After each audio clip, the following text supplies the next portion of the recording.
First-time director, I guess that's quite a lot to take on, isn't it? Yeah, but I suppose you get lots of help. I must point out, the reason I knew Adrian is just through editing, really. You were known as conspicuous extra number 5. There's certain people that just popped out, you know, and so you were one of them. I'm sure there's a few here. There were kind of sort of extras in the film. Well, they don't call them extras now, they call them something else, but I can't remember what that is. But you know, the musical numbers, if you've done your homework, luckily we had an excellent choreographer. I don't think EJ's here tonight. No, she's, because her kid's not feeling well, but so, you know, once we talked it through with the dancers, that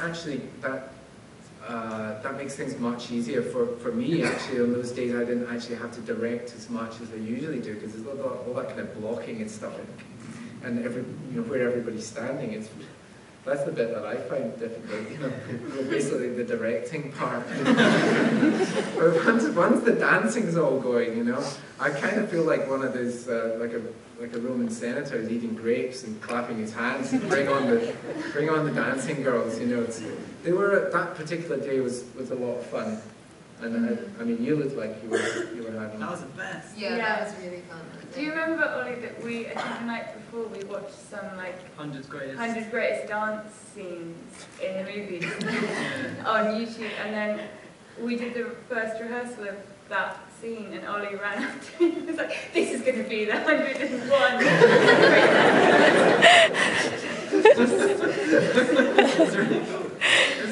You turn up to work and there are loads of people singing and dancing. I don't know. It's really special. It's good fun. I mean, that particular one was, obviously there's like a lot of homaging going on, and there's lots of scenes like that in films that I love, you know, like American Graffiti, and you know, there's a hop there, isn't there, in Grease, and I suppose even Back to the Future, things like that, you know, Pretty in Pink certainly got one, they all seem to have one, so we had to kind of have one like that.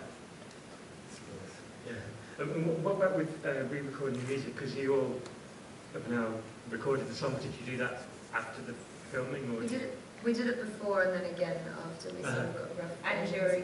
We did a lot. Yeah.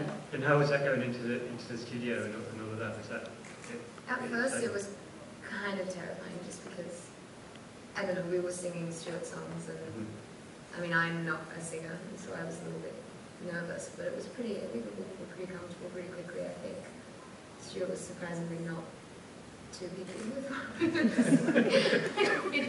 No, I just mean, like, I was kind of went in and thought, he's going to want me to do singing lessons and everything, and sort of didn't, which was nice, I guess, I don't know. Oh, I think you undersell yourself. Yeah, really good way. I think you were, I think it was easy for me, and I loved those sessions, because after all the pre-production and the raising money and the casting and all that business was out of the way, finally I had the 3 of you up in a you know, this is my 3 characters, you 3 guys, and in a recording studio, an environment that I was comfortable in, and it was just great. That's when I kind of got to know you, and then of course we actually did, when I saw these 3 guys, the way they were around each other, you were so natural, and I realized that half the stuff that you were talking about was kind of better than the script.